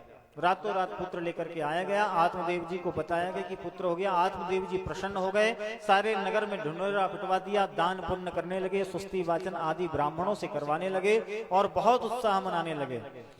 इससे पूर्व 3 माह पहले, इससे पूर्व जिस गाय को फल खिलाया गया था उस गाय से भी एक पुत्र हुआ, लेकिन वो पुत्र कैसा था? वह गौ कर्ण था, उसके कान गाय के जैसे थे लेकिन सारा शरीर मनुष्य की तरह था। तो यहाँ आत्मदेव जी ने उसका नाम गौकर्ण रख दिया। बोलिए गौकर्ण जी महाराज की। अब गौकर्ण जी महाराज नाम तो रख दिया। अब यहाँ पर जैसे ही ये पुत्र आया रातों रात धुंधली का, तो क्या होता है, धुंधली ने विचार किया कि इनने तो इस पुत्र का नाम रख दिया, लेकिन मैं अपने इस पुत्र का नाम मैं रखूंगी। आत्मदेव जी ने कहा इसका नाम रखना, बोले नहीं ये मेरा पुत्र है, मैं रखूंगी नाम। बोले ठीक है तुम रख लो, जो भी रखना, हमें तो आप उत्साह हो गया, हमारे घर में तो पुत्र आ गए, 2-2 भगवान देता है तो छप्पर पाड़ के देता, देखो 2-2 पुत्र हो गए हमारे घर में। तो यहाँ पर जैसे ही धुंधली के पास पुत्र आया, बोले मेरा नाम धुंधली, तो मेरे बेटे का नाम धुंधकारी होना चाहिए। तो अपने बेटे का नाम धुंधकारी रख दिया। तो नाम यथा नाम तथा गुण, जैसा नाम रखोगे वैसा गुण आता है, इसलिए शास्त्र के अनुरूप ब्राह्मण देवताओं से नाम पुछवा कर ही रखो, नेट से देख करके मत रखो। नेट से देख करके रखोगे तो नेट में कुछ भी डाल देता है, नेट तो नेट का काम कर रहा है ना, उसमें तो नाम डालना है। लेकिन इसमें ब्राह्मण देवताओं के माध्यम से पंचांग की पूजन करके पंचांग में दक्षिणा जैसा नियम पहले चलता था। कोई भी काम कर रहे हो तो महाराज जी को बुलवाते थे, महाराज जी पंचांग देखेंगे, कुछ भी छोटा मोटा कुछ भी हो पहले पंचांग देखेंगे, क्योंकि नेत्र है ना ज्योतिष, जैसा नेत्र बताएगा वैसा चलना पड़ेगा। नेत्र कह रहा है कि यहाँ गड्ढा है तो वहां काहे को जाएंगे अपन, थोड़ा साइड हो जाएंगे। ऐसे ही ज्योतिष नेत्र है, पंचांग है। तो हमेशा ब्राह्मण देवताओं को बुलाकर ही हमें और कोई कार्य करना चाहिए, अपने शास्त्रों के अनुरूप हमें नाम रखना चाहिए। तो क्या होता है, यहाँ धुंधली ने अपने पुत्र का नाम धुंधकारी रख दिया। अब यथा नाम तथा गुण होने लगा, धीरे धीरे ये चिमटने लगा छोटे छोटे बच्चों को, उसके साथ वालों को। आप जैसे देखते होंगे अपन के छोटे छोटे बच्चे, लेकिन उसमें एक बच्चा ज्यादा ही खतरनाक होता है, ज्यादा ही उचकता है। कोई अगर यहाँ चल रहा तो वो वहां चढ़ेगा, पर उसको माता पिता कहते हैं अरे बड़ा कुकर्मी हुआ जी। अगर ज्यादा उपद्रवी करता है तो बड़ा कुकर्मी हुआ। फिर जे पंडित जी, वो पंडित जी, वो डॉक्टर बोले महाराज जी पका दिया जी लड़का, कुछ करो इसकी दवाई गोली झाड़ दो, कुछ धागा मागा बंधा दो, ऐसा। तो धुंधकारी भी धीरे धीरे धीरे धीरे करके उपद्रव चालू कर दिया। छोटे छोटे बच्चों को चिमटने लगा, बच्चों को पत्थर मारने लगा। अब यहाँ पर जो गोकर्ण जी थे ये बड़े ही स्थिर बुद्धि के थे। धीरे धीरे लोगों से कम बोलना, लोगों के पास कम बैठना, केवल भगवान का नाम चिंतन करते जाना, क्योंकि भगवान संतों का प्रसाद था ना फल से, तो ये निश्चित रूप से अपने भगवान का चिंतन कर रहे थे। अब धुंधकारी धीरे धीरे उपद्रव चालू कर दिया, और जैसे ही उपद्रव करता करता बड़ा होता जा रहा है वैसे वैसे इसका उपद्रव बढ़ते जा रहा है। अब यहाँ गोकर्ण जी धीरे धीरे करके और ज्ञान की प्राप्ति करने लगे, अपनी बुद्धि को प्रखर करने लगे, और धीरे से बनारस की ओर, काशी जी की ओर पढ़ने के लिए चले गए, अध्ययन करने चले गए। अब जाओ मत सभी लोग, मन लागो बैराग में कुंभा पाड़ेदार, चलने दो तुम्हारी कथा महाराज जी, हमारे घर में बड़ा काम है, मैं जान लगी, तुम चलने दो बस थोड़ी देर और, उसके बाद में तो हमको भी जाना है, सबको ही जाना है जी, नहीं किसी को नहीं रहना है। इसलिए थोड़ी देर भाई आरसी प्रसाद ग्रहण करके ही जाना चाहिए। कथा का पूर्ण फल जब ही तो मिलेगा, बीच में उठ के जा रहे हैं तो गलत बात। तो थोड़ी देर की बात और है, हम भी समझ रहे ठंडी ज्यादा है, काम धंधा भी है, तो थोड़ी सी और कथा, क्योंकि आज शुरू दिन है ना, हम भी नहीं चाह रहे हैं कि आप लोग बोर हो जाओ, अगले दिन से आना ही बंद कर दो। अरे बस जी लंबी कथा बता रहे, गाय नहीं रहे भजन ही नहीं गा रहे, हम भजन गाने के लिए बैठे, नाचने कूदने के लिए बैठे, भजन ही नहीं गा रहे महाराज, ऐसा नहीं। तो शुरू दिन ये महात्मा है ना भागवत जी का, इसलिए बताना जरूरी है। तो यहाँ पर आत्मदेव जी ने क्या किया है, आत्मदेव जी ने बड़ी प्रसन्नता से अपने पुत्र का और आनंद उठाया, लेकिन अब धीरे धीरे आत्मदेव जी समझ रहे हैं बात को कि ये जो पुत्र है ये बड़ा ही उपद्रवी होते जा रहा है। अब धीरे धीरे बड़ा हो रहा है, इसका उपद्रव बढ़ते जा रहा है, लोगों को मारना, छोटे छोटे बच्चों को कुआं में ले जाकर के फेंक देना, ऊट पटांग काम करना, किसी को कांटा गला देना, किसी को पत्थर मार देना। अब ये काम करते करते धुंधकारी भी बड़ा हो रहा है, और यहाँ पर गोकर्ण जी काशी में अध्ययन करने को चले गए। अब आत्मदेव जी बड़े ही अशांत मन में रहने लगे, मंदिरों में जाकर के बैठने लगे, क्योंकि घर में रहते तो उसका उपद्रव देखते तो बड़ा कष्ट होता था। फिर याद करते हैं कोई साधु को, महात्मा जी को, बोले महात्मा जी सही कह रहे थे, बोले ये पुत्र पुत्री कोई काम के नहीं है, अगर अच्छा पुत्र हो गया तो ठीक, और कुकर्मी हो गया तो तुम्हारी सारी 21 पीढ़ी को भी नष्ट कर देगा। 21 पीढ़ी में जितने भी तुमने पुण्य किए हैं पुराने पूर्वजों ने वो भी नष्ट कर देगा। तो पापी जीवात्मा नहीं होना चाहिए, पुत्र हो तो अच्छा हो। तो यहाँ पर आत्मदेव जी विचार करने लगे कि वो महात्मा जी सही कह रहे थे, पुत्र नहीं होना चाहिए, हो तो अच्छा हो, लेकिन ये मेरी समझ में नहीं आया। अब आत्मदेव जी धीरे धीरे मंदिरों में जाकर के बैठने लगे। अब यहाँ पर गोकर्ण जी कालांतर में पढ़ करके जब आए, उन्होंने स्थिति देखा घर की, तो यहाँ उपद्रव धुंधकारी का बढ़ गया था। जब धुंधकारी का उपद्रव बढ़ा हुआ देखा तो गोकर्ण जी ने अपने पिताजी को ज्ञान दिया, और ज्ञान देते बोले पिताजी संसार में कोई मतलब नहीं है, ये संसार सब सागर है, ये सब जलमग्न होने वाला है, पिताजी आप ये सारे कामों को छोड़ दो और भगवान का भजन करो। क्या कहते हैं, देस्तिमान सुरुधरे अभिमतिम तजत्वम जाया सुतादिषु सदा ममतां विमुञ्चो पश्यानि संजगदिदं क्षणभङ्गनिष्ठं वैराग्यरागरक्षिको भव भक्तिनिष्ठः। बोले महाराज पिताजी देहस्तिमान सुरुद्रे विमतिम तजत्वम, बोले हमारा जो शरीर है देह में स्थित खून और मांस का लेपन मात्र है। ये जो हड्डियां हैं हमने अभी बताया था, खून का गारा बनाया ईंट, इसमें हड्डियां, खून का हमारे शरीर में गारा है, ईंट की हड्डियां हैं, खून का गारा बनाया ईंट, इसमें हड्डियां। और चंद श्वासों पर, श्वासों के पिल्लर, ये पिल्लर जैसे पंडाल में लगे, ये पिल्लर हटेंगे पंडाल नीचे जाएगा, ऐसे ही चंद श्वासों पर टिका है ये ख्याले आसिया। तो ये चंद श्वासों पर टिका हुआ है। जब वक्त का समय, जब वक्त आएगा और जोर की आंधी चलेगी तो वक्त का पुरजोर आंधी जब इससे टकराएगी चंद मिनटों में इमारत खाक में मिल जाएगी। तो पिताजी को यही बता रहे हैं गोकर्ण जी। बोले पिताजी जाया सुता दिशु सदा ममताम विमुंच। बोले ये सब ममता है। जाया सुता दिशु सदा, पति पत्नी बालक वृद्ध युवा नर नारी, मेरे पिताजी, मेरे पति, मेरा बालक, मेरी लड़की, ये सब केवल नष्ट होने वाले हैं। इसलिए आप सारे संसार को ये जीवन को, क्षण भंगुर जीवन को त्याग करके और अपने वैराग को धारण करो। वैराग राग रसिको भव भक्ति निष्ठः। आप वैराग को धारण करो और रसिक बन जाओ और दसम स्कंद का पाठ करो। इस प्रकार से अपने पिताजी को ज्ञान देते हैं गोकर्ण जी और कहते हैं आप अपने भगवान का भजन किया करो। ज्ञान दिया जैसे ही उसी समय आत्मदेव जी समझ गए कि संसार सागर में कुछ नहीं है, अब अपने को भगवान का भजन करना है।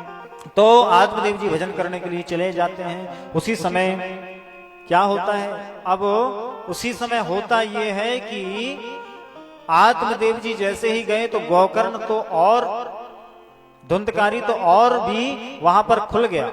अब तो और ज्यादा उद्यम करने लगा। तो क्या करने लगा,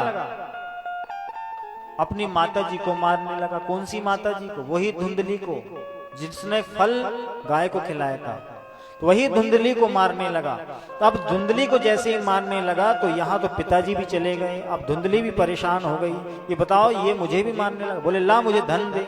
अब माता जी ने जितना भी धन था धुंधली के पास सब देना प्रारंभ कर दिया। धीरे धीरे धीरे धीरे सारा जितना भी धन था घर का समस्त समाप्त कर दिया। और जैसे ही समाप्त किया तो धुंधली को फिर वहां उसका पुत्र धुंधकारी मारने लगा। बोले नहीं तेरे पास और है, तूने और छिपा करके रखी, तू मुझे दे दे दे। लेकिन जैसे ही माता ने मना किया उसी समय मारना प्रारंभ कर दिया। अब धुंधली समझ गई कि अब मुझे मरना पड़ेगा। तो उसी समय जाकर के क्या होता है, उसी समय जाकर के अंधकूप में जाकर के धुंधली समाप्त हो जाती है। अंधकूप मतलब जैसे जंगलों में एक कूप बना होता है, अंधकूप, जहां कुछ भी नजर नहीं आता। गाय बछड़े आदि मनुष्य जाकर के गिर भी जाते हैं तो लोगों को पता नहीं चलता। ऐसे ही अंधकूप में जाकर के वहां धुंधली समाप्त कर लेती है अपने आप को।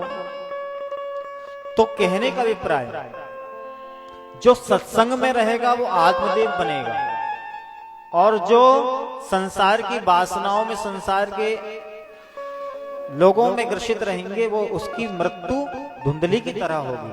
और जो सत्संग में लगे रहेंगे उसकी मुक्ति आत्मदेव जी की तरह होगी। आज आत्मदेव जी मुक्ति को प्राप्त हो रहे हैं और धुंधली ने अपने आप को समाप्त कर लिया है। तो यहाँ पर धुंधकारी अब और उपद्रवी होगा, अब हो गया, अब तो अकेला हो गया। तो इसने क्या किया, 4 वेश्याओं को बुला करके ले आया घर में।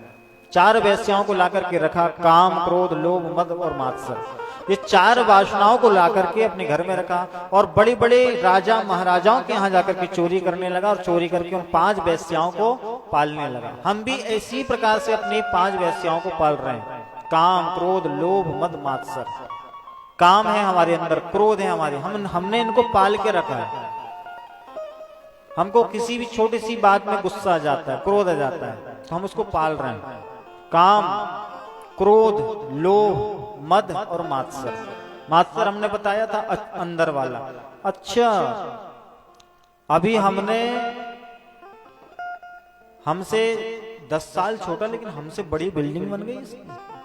हमने अभी 2 व्हीलर नहीं लिए, उसके पास 4 व्हीलर। ये मात्सर है। ये मात्सर को हम पाल के रखते हैं, इसको हमको समाप्त करना है। ये मात्सर अंदर से काटता है, मच्छर बाहर से काटता है, तो दोनों में थोड़ा सा अंतर है। मच्छर का काटने के लिए हम सुरक्षा बना लेंगे, मच्छरदानी लगा लेते हैं और कुछ ट्यूब ले आएंगे, कुछ अगरबत्तियां जला लेंगे, लेकिन अंदर के मच्छर को कैसे भगाओगे? उसका भगाने का एक ही उपाय है, भगवान नाम संकीर्तन। इसलिए आत्मदेव जी भी चले गए, अब धुंधली भी समाप्त हो गई। यहाँ पर धुंधकारी और उपद्रव करने लगा। 5 वेश्याओं ने जैसे ही देखा कि भैया ये बड़े बड़े महाराजाओं के यहाँ पर जाकर के चोरी करता किसी दिन पकड़ा गया तो ये तो मरेगा, हमको भी मार डालेगा।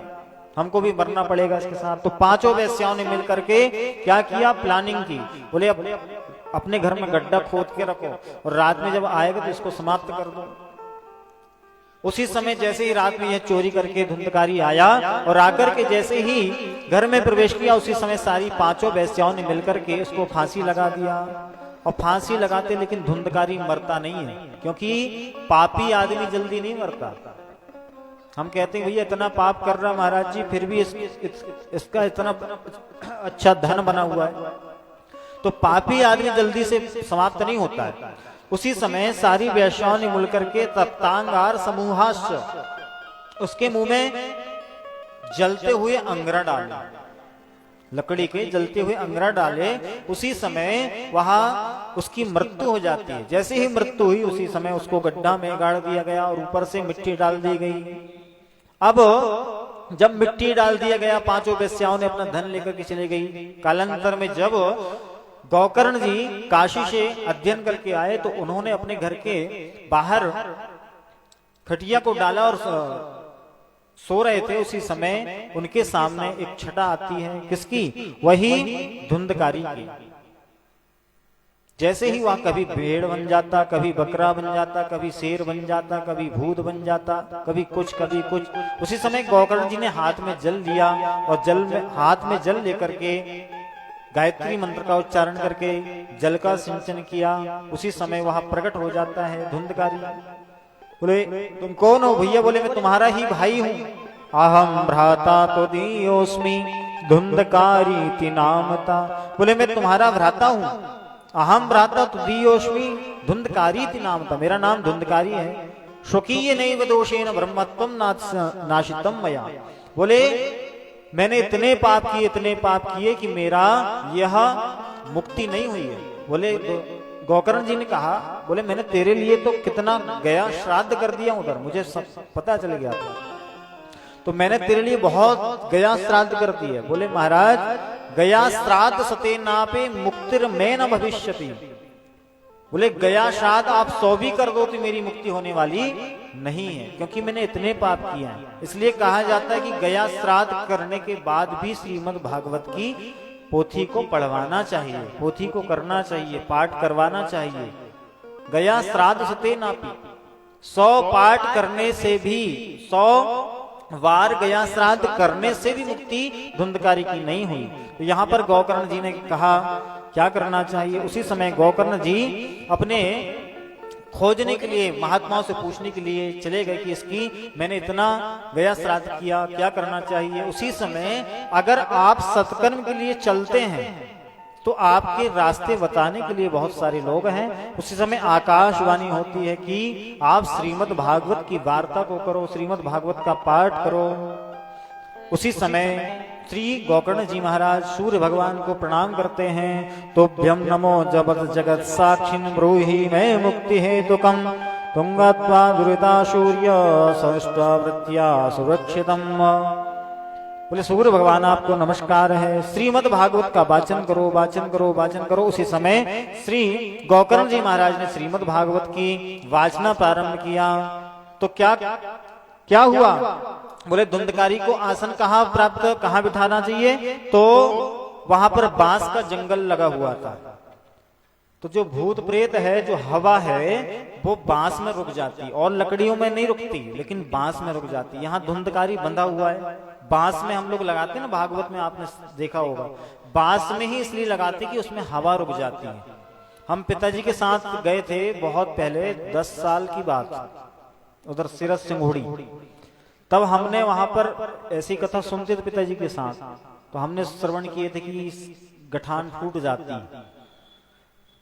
तो अब जब कथा हो रही थी तो उसमें तो समझ में आया नहीं कि गठान फूट रही, लेकिन तीसरे दिन हमने, अब वो कथा तो श्रवण किए थे पिताजी की, और हम बहुत चंचल थे पहले, आपने भी देखा महाराज जी हमको पहले, तो हम बहुत चंचल थे। तीसरे दिन सब लोग अपने अपने काम में व्यस्त थे, हमने धुंधकारी खोल दी, फूटी कि नहीं देखो भाई, सुन तो रहे जरिए, एग्जाम्पल देखने को मिलना भी तो चाहिए। तो हमने देखे तो 2 गठान फूट गई थी उसमें।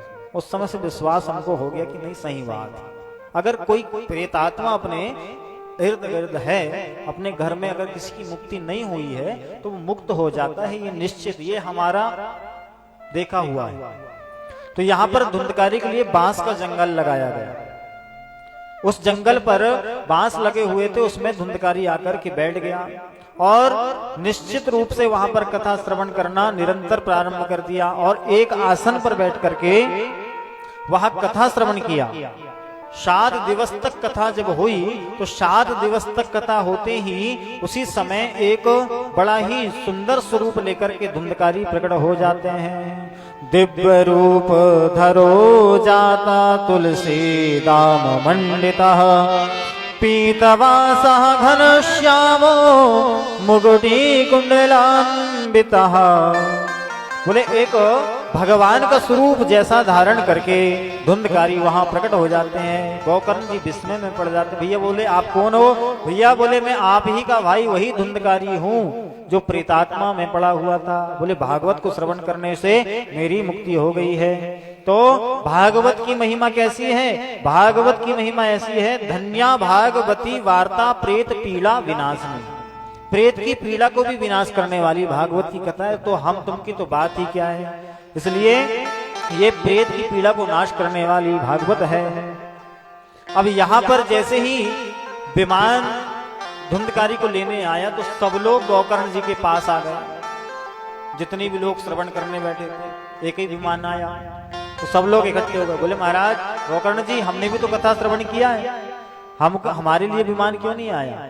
तो उसी समय आकाशवाणी होती है, आकाशवाणी होती है और आकाशवाणी के माध्यम से देवता लोग कहते हैं श्रवणस्य विभेदेन फलभेदोत्र संसिता। बोले आपके श्रवण में भेद है। जैसे जितने लोग यहाँ बैठे हैं, जितने भी, सबके सुनने की अपनी अपनी एक अलग अलग व्यवस्था है। कोई पंडाल देख रहा है, कोई संगीत वालों को देख रहा है, कोई भागवत जी को देख रहा, कोई इधर वाले पंडित जी को देख रहा, कोई कैमरा देख रहा, कोई साउंड देख रहा। सबकी अपनी अपनी दृष्टि है। ऐसे ही वहां पर जब गोकर्ण जी ने कथा किया तो गोकर्ण जी के माध्यम से धुंधकारी की जब मुक्ति हुई तो सारे लोगों ने मुक्ति नहीं होने का कारण पूछा। तो गोकर्ण जी ने कहा श्रवणस्य वेदेन फलभेदोत्र संसिता। बोले आपके श्रवण में भेद है।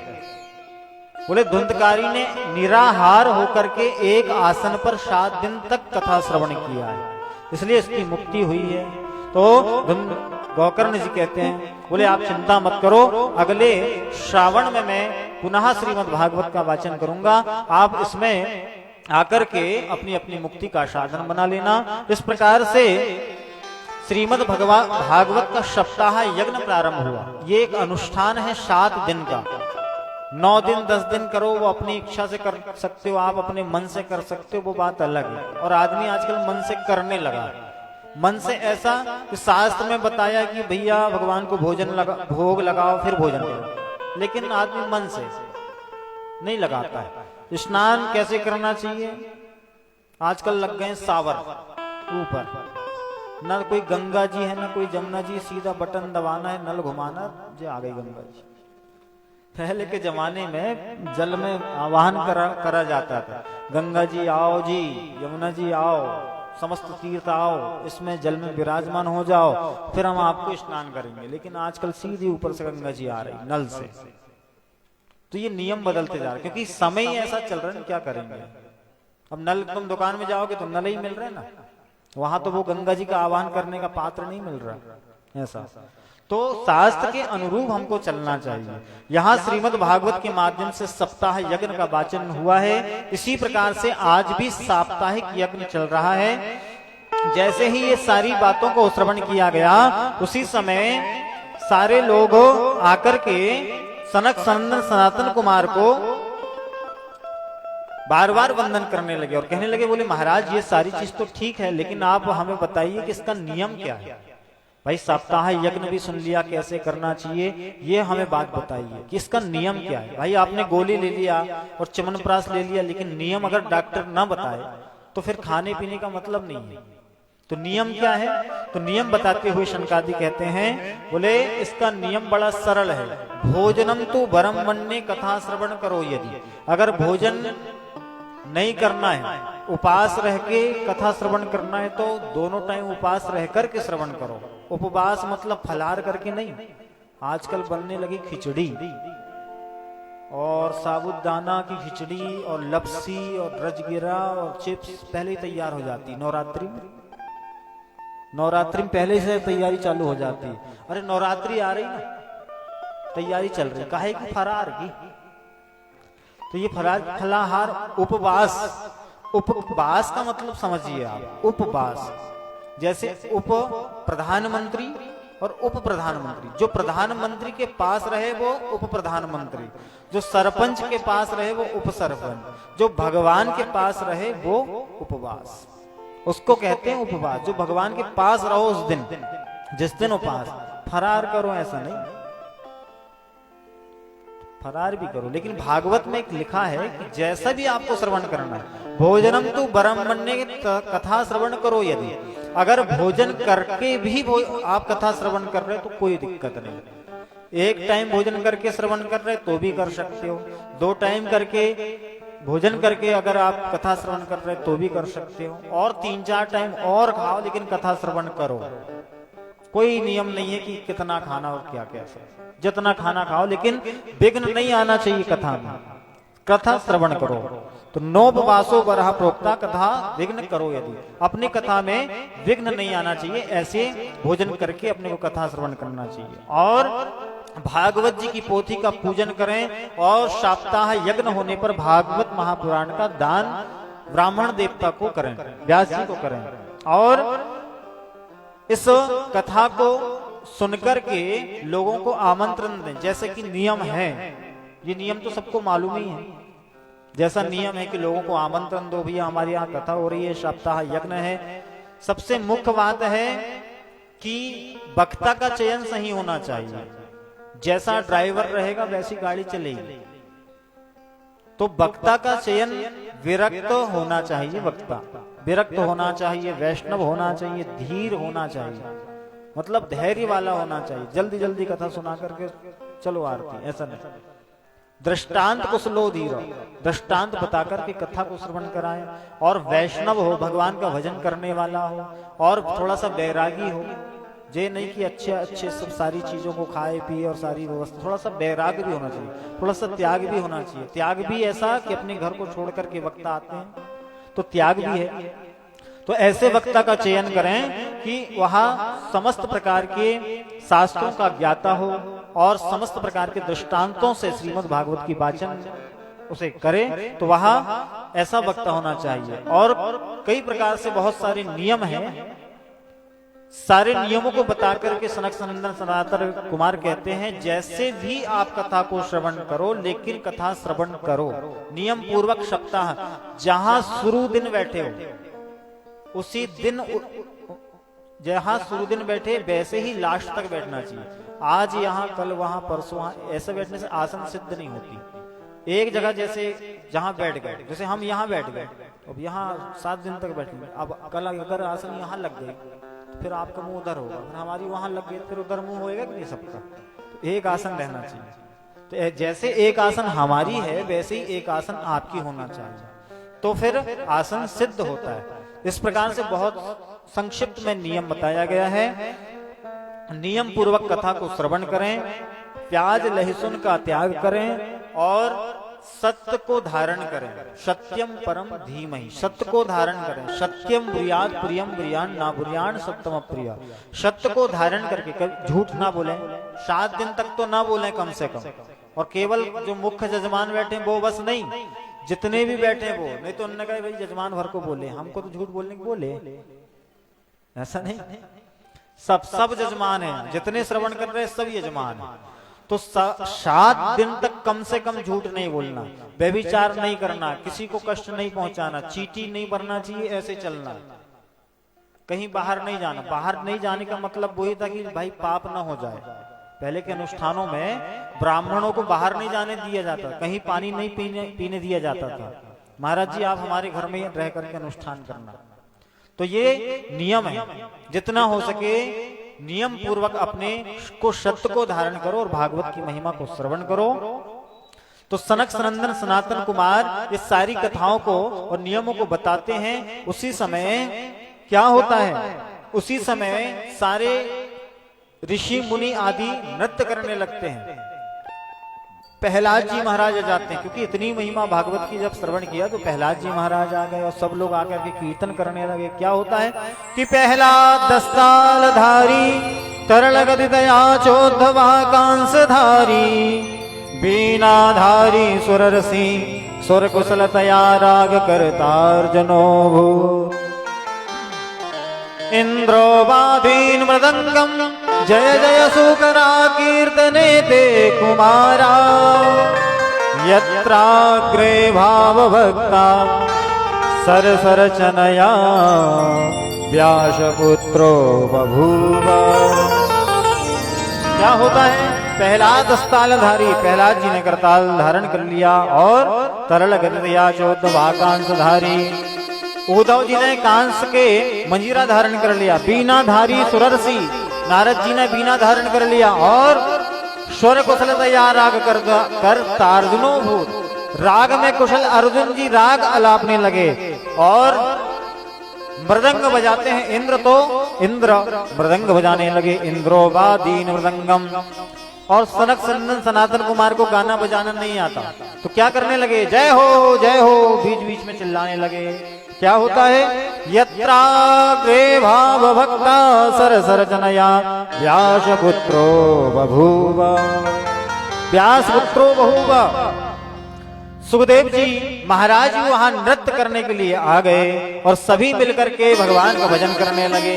सनकादि कहते हैं, दारिद्र दुख दुर्दाहितानाम माया पिशाची परिवर्तितानाम संसार सिंधु परिपातितानाम क्षेमाय वही भागवतम विगर्जति। बोले जिसको दारिद्र दूर करना हो वो भागवत को श्रवण करे, जिसको ज्वर अर्थात बुखार, किसी को बुखार आ रही होगी तो यहाँ बिठा दो ला कर, बुखार ठीक हो जाएगी।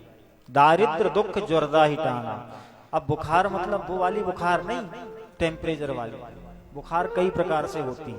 अब ये ज्वर इसमें लिखा है भागवत जी में, ज्वर मतलब बुखार। लोगों को कई प्रकार की बुखार है संसार में, किसी को बेटा की, किसी को बेटी की, किसी को भाई की, बंधु, ये बुखार वो वाली नहीं।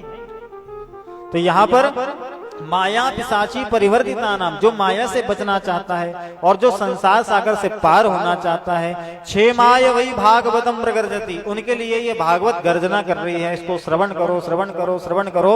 इस प्रकार से सनक सनंदन सनातन कुमार ने भागवत की महिमा को सुनाए 6 अध्यायों में, बड़ा सुंदर वाचन किया है और सभी सुखदेव आदि ऋषि मुनि नृत्य करने लगे हैं। हम भी भागवत की महिमा को श्रवण कर रहे हैं, इसलिए हम लोग नृत्य ना करें, कम से कम ताली बजा करके भगवान की कीर्तन करें और समय को देखते हुए आगे की व्यवस्था को भी देखना है।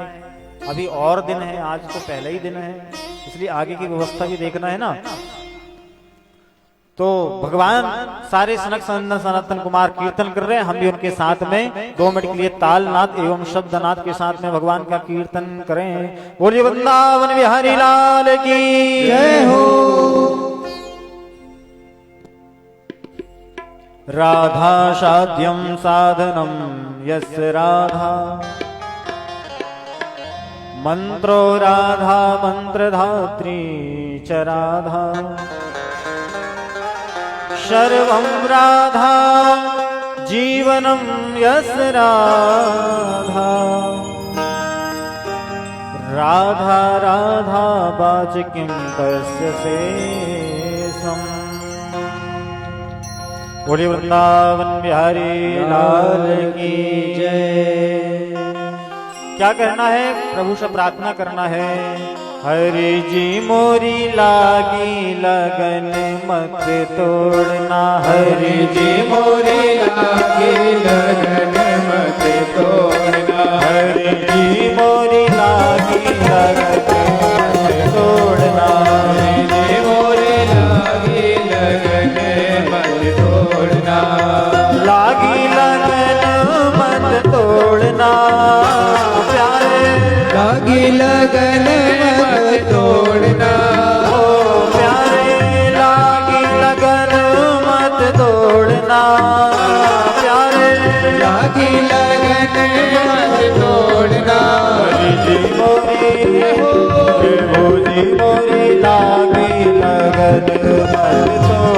नाम मुझे मोरे लागे लगन मत तोड़ना हरि जी मोरी लागे लगन मत तोड़ना मुझे मोरे लागे लगन लगाइए भगवान से बोलिए वृंदावन में हरि लाल की जय हो ताली बजाते हुए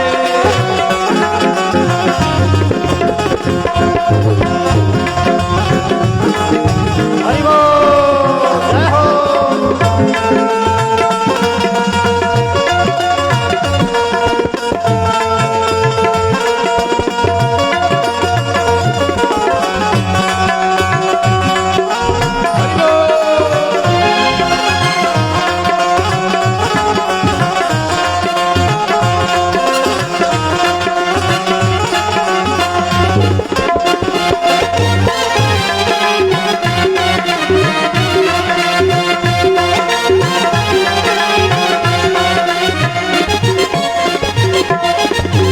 खेती बुआई मैंने तेरे नाम की बुआई मैंने तेरे नाम की खेती बुआई मैंने तेरे नाम की बुआई मैंने तेरे नाम की मेरे भरोसे मत छोड़ना प्यारे मेरे भरोसे मत छोड़ना प्यारे मेरे भरोसे मत छोड़ना प्यारे मेरे भरोसे मत छोड़ना हरि जी मोरे प्रभु जी मोरे लागे लगन मत छोड़ना मुझे मोरे लागे लगन मत तोड़ना हरि जी मोरे लागे लगन मत तोड़ना मुझे मोरे लागे ताली बजाते हुए वृंदावन धाम की रहो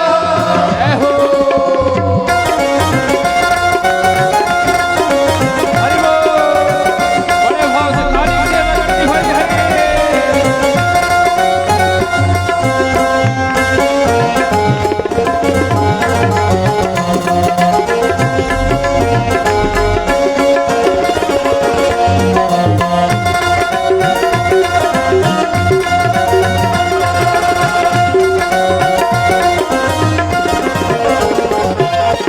हरि जय हो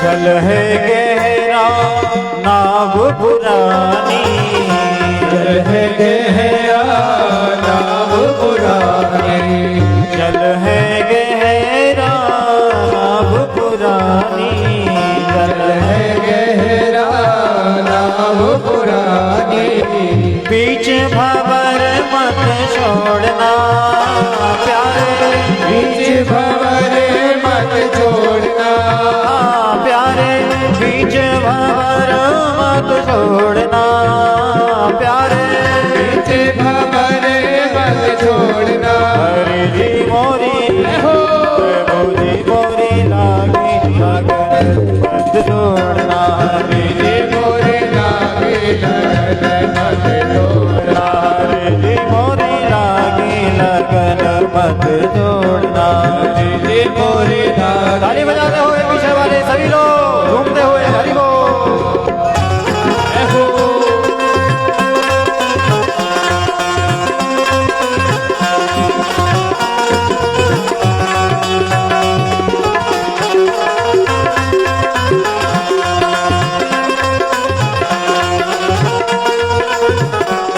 वृंदावन बिहारी लाल की जय हो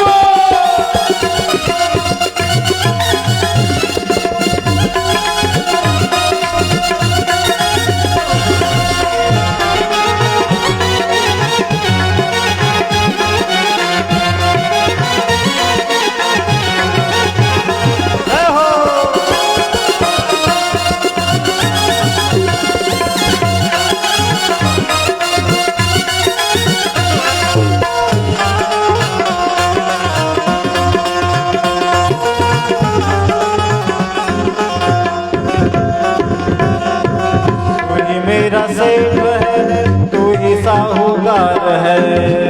मेरा सेठ है तू ही साहूकार है। तू ही मेरा सेठ है तू ही साहूकार है। तू ही मेरा सेठ है तू ही साहूकार है। तू ही मेरा सेठ है तू ही साहूकार है। तू ही मेरा सेठ है तू ही साहूकार है। ब्याज पे ब्याज मत जोड़ना प्यारे। ब्याज पे ब्याज मत जोड़ना। हाँ प्यारे ब्याज पे ब्याज मत जोड़ना। प्यारे ब्याज पे ब्याज मत जोड़ना।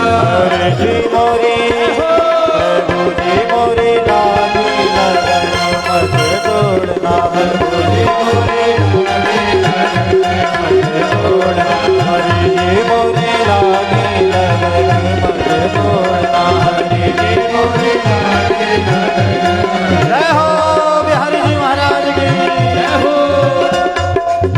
ताली बजाते हुए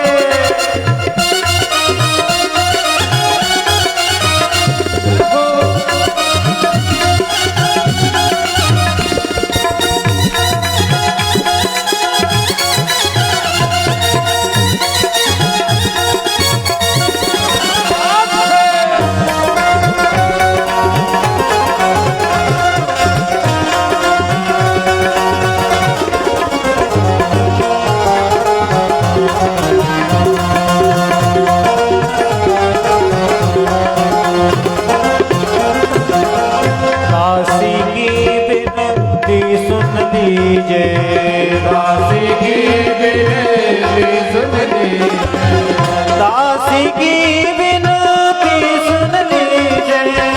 दासी की विनती सुन लीजिए। दासी की विनती सुन लीजिए। दासी की विनती सुन लीजिए। हाथ पकड़ मत छोड़ना प्यारे। हाथ पकड़ मत छोड़ना। प्यारे हाथ पकड़ मत छोड़ना। प्यारे हाथ पकड़ मत छोड़ना। हरि जी मोरी प्रभु जी मोरी लागी लगन मत जोड़ना। हरि जी मोरी लागी लगन मत जोड़ना। प्रभु जी मोरी लागी लगन मत जोड़ना। हरि जी मोरी लागी लगन। ताली बजाते हुए सभी लोग ऐसे मत बैठो नहीं तो हम गाएंगे नहीं कल से ज्यादा भजन। ऐसे बैठ कर जिसको ही आगा गाएंगे ऐसा नहीं। देखो आज प्रथम दिन है। आप मैंने पहले ही बोल दिया आप लोग जितना उत्साह बताओगे उतना उत्साहित हम होएंगे और तुम धीरे धीरे ऐसे होगे तो हम भी हो जाएंगे। हो गई कथा फिर भाई पहला दिन है। आप लोग हमको बताओ कि हम बड़े उत्साहित हैं सुनने के लिए। धीरे धीरे हुई नीचे हाथ पटक रहे हैं। ताली यहाँ दिखना चाहिए हमको लगेगा उत्साहित है ना। प्रथम दिन बताओ कि हम उत्साहित हैं नहीं तो कल से हम भी ऐसी ताली और ऐसे शास्त्र संगीत वाले भजन चालू कर देंगे। हमने इसलिए 4 इंस्ट्रूमेंट रखे हैं कि जो भैया लोग आए हैं जे इंटरनेशनल कार्यक्रम जाने वाले हैं सभी लोग। इनको विशेष करके हमने बुलाया कि पंडित जी महाराज की कथा है इनके यहाँ पर तो यहाँ विशेष वाला आयोजन होना चाहिए इसलिए बुलाया। नहीं तो हम खुद ही भैया बजा लेते हैं ढोलक भैया बजा लेते हैं यही हो जाती कथा। ये सब इसलिए बज रहा कि ताली बजाओ। ताली बजाने से हमको कमीशन मिलता है ना इसलिए हम बजवाते हैं ताली। इसलिए ताली बजाओ हमको ताली आपकी दिखना चाहिए है ना। बड़े भाव से ताली बजाते हुए जय हो।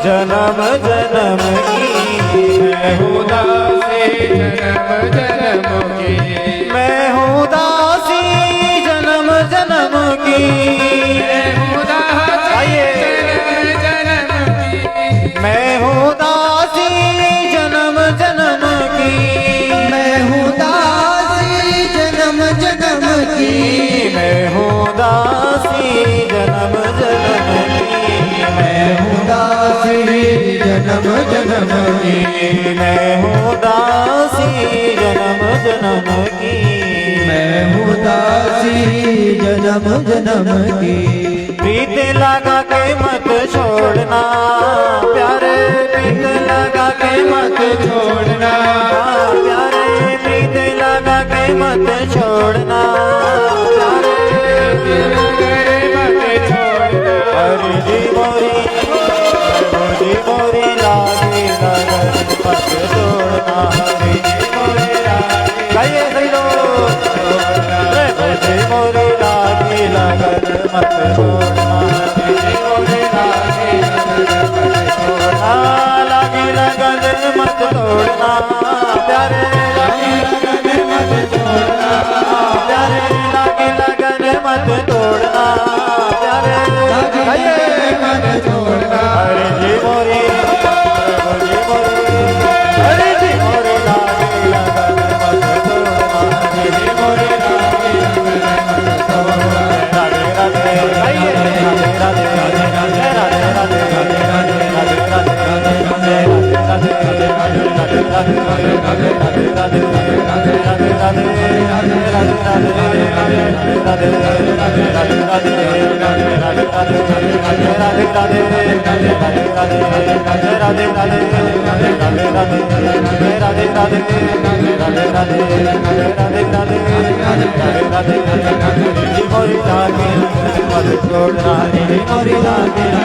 लागे लगन मत तोड़ना प्यारे लागे लगन मत तोड़ना प्यारे लागे लगन मत तोड़ना प्यारे लागे लगन मत छोड़ना हरि जी मोरी जय मोरी लागे लगन मत तोड़ना जय मोरी लागे लगन मत तोड़ना हरि जी मोरी लागे लगन मत तोड़ना हरि जी मोरी लागे लगन मत तोड़ना हरि जी मोरी लागे लगन मत तोड़ना हरि जी मोरी